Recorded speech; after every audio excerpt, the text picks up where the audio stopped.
اور جب ان سے کہا جاتا ہے کہ زمین میں فساد نہ ڈالو تو کہتے ہیں کہ ہم تو اصلاح کرنے والے ہیں، دیکھو یہ بلا شبہ مفسد ہیں لیکن خبر نہیں رکھتے۔ اور جب ان سے کہا جاتا ہے کہ جس طرح اور لوگ ایمان لے آئے تم بھی ایمان لے آؤ تو کہتے ہیں بھلا جس طرح بے وقوف ایمان لے آئے ہیں اسی طرح ہم بھی ایمان لے آئیں۔ سن لو کہ یہی بے وقوف ہیں لیکن نہیں جانتے۔ اور یہ لوگ جب مومنوں سے ملتے ہیں تو کہتے ہیں کہ ہم ایمان لے آئے ہیں، اور جب اپنے شیطانوں میں جاتے ہیں تو ان سے کہتے ہیں کہ ہم تمہارے ساتھ ہیں، اور مسلمانوں سے تو ہم ہنسی کیا کرتے ہیں۔ ان منافقوں سے اللہ ہنسی کرتا ہے اور انہیں مہلت دیا جاتا ہے کہ شرارت و سرکشی میں پڑے بہک رہے ہیں۔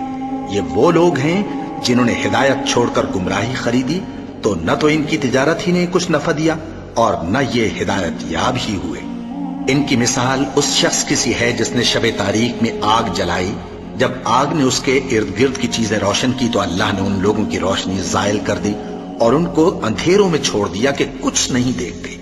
یہ بہرے ہیں، گونگے ہیں، اندھے ہیں کہ کسی طرح سیدھے رستے کی طرف لوٹ ہی نہیں سکتے۔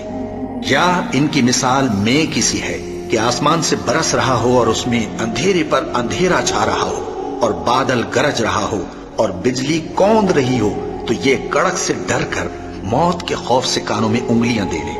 اور اللہ کافروں کو ہر طرف سے گھیرے ہوئے ہے، قریب ہے کہ بجلی کی چمک ان کی آنکھوں کی بصارت کو اچک لے جائے۔ جب بجلی چمکتی اور ان پر روشنی ڈالتی ہے تو اس میں چل پڑتے ہیں، اور جب اندھیرا ہو جاتا ہے تو کھڑے کے کھڑے رہ جاتے ہیں۔ اور اگر اللہ چاہتا تو ان کے کانوں کی سنوائی اور آنکھوں کی بینائی دونوں کو زائل کر دیتا۔ بلا شبہ اللہ ہر چیز پر قادر ہے۔